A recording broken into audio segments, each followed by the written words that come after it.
10 июльдә Казан елга портында 3 ел элек Болгар тарихи тыюлыгына сәфәрдән кайтып килгәндә Идел елгасында баткан Болгария фаҗигасы корбаннарын искә алдылар. Ул казада 122 кеше, шул санда 28 бала һәлак булды.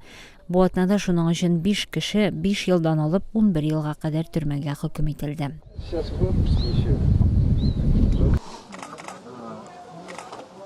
2012 елда Сазлык мәйданында урам җыеннары белән бәйле мәҗбүри дәвалауга Чехов шәһәренең психиатрик хастаханәсенә җибәрелгән Михаил Косенко бүген чыгарылды.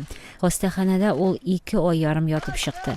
Хөкемдар Косенко егылып башы бәрелү сәбәпле тикшерүгә җибәрелергә тиеш дигән карар чыгарган иде. Июнь айында башка бер мәхкәмә аны хастаханәдән чыгарырга дигән карар кабул итте.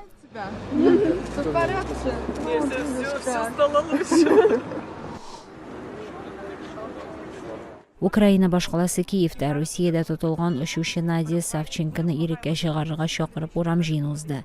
Савченко июнь айында Русия яклы сепаратистлар белән сугышканда Луганsk янында кулга алынган иде.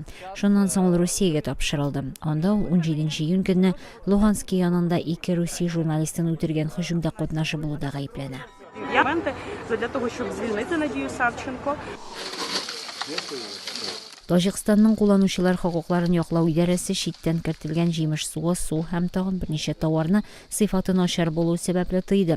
Юк ителгән ашамлыклар арасында Казакстанда ясалган җимеш суы һәм Кытайдан татлылар бар иде.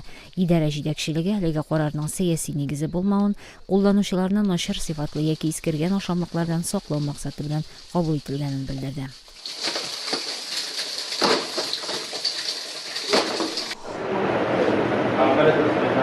Пакистанда хөкүмәттән бәйсез оешмалар вәкилләре качакларга ярдәм мәсьәләләре турында сөйләшер өчен Төньяк Вазиристанның Бану шәһәрендә асаба кабиләләр башлыклары белән очрашты.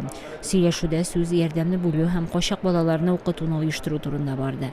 Июнь айында көч куллану башланганнан бирле Төньяк Вазиристаннан 100 мең кеше китте.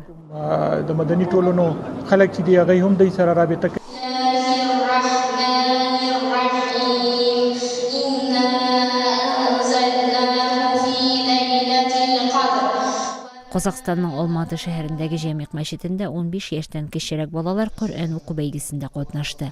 Бәйге Рамазан аеның уртасын билгеләп оештырылды. Коръәнне матур итеп укый белүчеләр җиңүчеләр дип табылды. 15